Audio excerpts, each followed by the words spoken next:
A very good morning to the panel of judges, teachers, and fellow participants. I hope everyone is doing great at the other end. I am Ng Seng from Pinoy High School. My team members are Tay Jaja and Tu Hong Yong. We have been working on an application known as Zero Hunger App in order to tackle food insecurities that is currently happening due to the COVID-19 pandemic in Malaysia. My groupmate Tay Jaja will further explain about food insecurities. Good day to all. First of all, let's understand what is food insecurities. The US Department of Agriculture defines food insecurity as a lack of consistent access to enough food for an active, healthy life. It is important to know that though hunger and food insecurity are closely related, they are distinct concepts. Hunger refers to a personal, physical sensation of discomfort, while food insecurity refers to a lack of available financial resources for food at the household level. Extensive research reveals food insecurity is a complex problem. Many people do not have the resources to meet their basic needs, challenges which increase a family's risk of food insecurity. Though food insecurity is closely related to poverty, not all people living below the poverty line experience food insecurity, and people living above the poverty line can experience food insecurity. Now I pass the floor to Tu Hang Yong to share about the details of the project.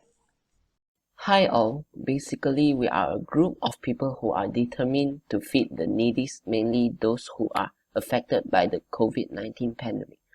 As this pandemic continues to worsen day by day, many people are losing their source of income and are unable to feed themselves or their family. Hence, this project is aiming to create a free application that can be downloaded by anyone who needs food to fill up their hungry tummy. With just a tap, this mobile application will show any eateries, stalls, speed marts, or even any homes in 2 kilometers radius that have registered in this application as a food provider. And no charges will be imposed on the provided food and beverages. This application can also be used from any public places, as sponsors will be found to set up smart TVs where people in need can use the application through the TV to search for the food providers. And yes, these are the details of our project. I'll pass the floor back to Zengna. Let's have a look at our work timeline in conducting this project. We needed about 2 months to carry out this project. We started our topic selection in the first week of May. We occupied the second week of May to prepare a solid proposal. Our proposal was vetted by our teacher, and we made the necessary changes and submitted the proposal to our teacher in the third week of May. In the meantime, we did some reading in regard to the steps of creating an app and listed out the potential sponsors that would support our noble intention. Once we got the feedback from Malta, we immediately started the fieldwork and data collection. In week 7, we analyzed our data and started to create the specification of our app, and by week 8, we completed our project. I would say we were pretty organized even when we had limited time, as all of us worked together and successfully completed this project. As you can see in this slide, the cost incurred for our project is 1,000 ringgit. We sought the help of one of our senior students to create a look-alike application of what we intend to do, and as a token of appreciation, we gave him 200 ringgit. In addition to that, this app needs to be publicized as we want the public to know the existence of such a helpful app. In order to do that, we print banners and flyers as well as doing online advertisements, and for that we spent about another 200 ringgit. We also expect to travel as we need to give out the flyers and look for sponsorship as a kickstart, and for that we will need about another 200 ringgit. As to ensure that our work is grammar error-free, we hired one of our senior students to proofread our work before sending it to the teachers, and for that we spent about 100 ringgit. As for other miscellaneous needs, we might need around another 200 ringgit as a backup.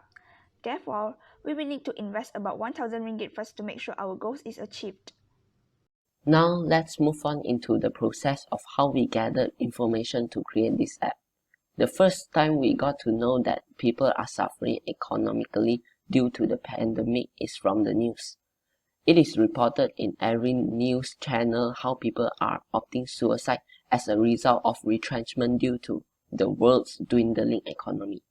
Moreover, continuous retrenchment causes people to unemployed, and they are pushed to a situation where they cannot even provide their families with the most important basic necessity, which is food.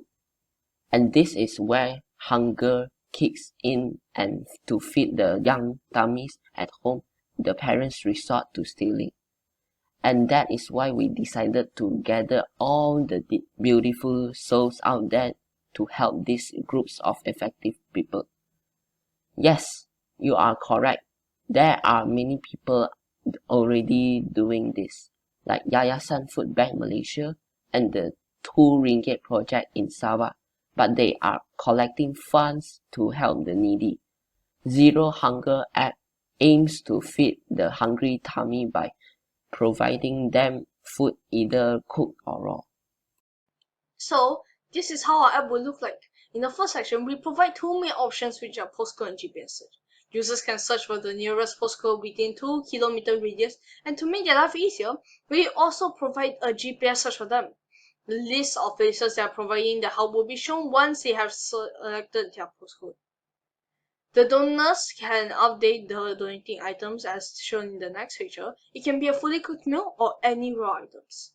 Once the users have collected their items, they can leave feedback on the sponsors or givers. And for those who wish to donate money to the sponsors and do the charity indirectly, they can donate money as shown in the last picture. So this is how our app will basically function. Hence, by creating this app, we believe that we can help the people around us to reduce some of their burdens, as at the end of the day, we are all humans who depend on each other to continue surviving in this world. We strongly believe the principle that sharing even the smaller things with others gives us the utmost happiness and satisfaction, and it portrays real human value. Before we end our presentation, we would like to share how this project has brought open so many changes between the three of us. First of all, we learned how to communicate well with each other to avoid miscommunication, and we also learned the method to iron out every small dissatisfaction that rises every time one of us fails to understand the true motive behind a suggestion. We learned to accept our opinions more openly and discuss in harmony to find out which is the best solution for every rising issue. Moreover, the short period of time that was given to us to complete this project taught us to manage our time effectively, as we also had semester exams and tests to cater for. However, all three of us successfully managed to complete all the tasks assigned as we strictly followed the schedule. Finally, we learned that collaboration is the key to survival, and no one-man army will forever survive any battle without the help of another fellow human being. All in all, we know that we can do so much better with continuous perseverance, and if God grants us a chance, we will definitely want to make this project a hit in the future. And we have come to the end of our presentation. We hope that this session is fruitful enough for the effort that we have put into work out this whole project.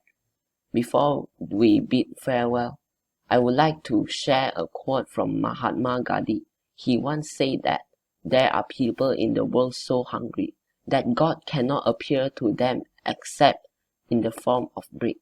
I hope us to be not the God or the bread, just the people who deliver the bread on time so that everyone can go to bed peacefully at the end of the day. Thank you.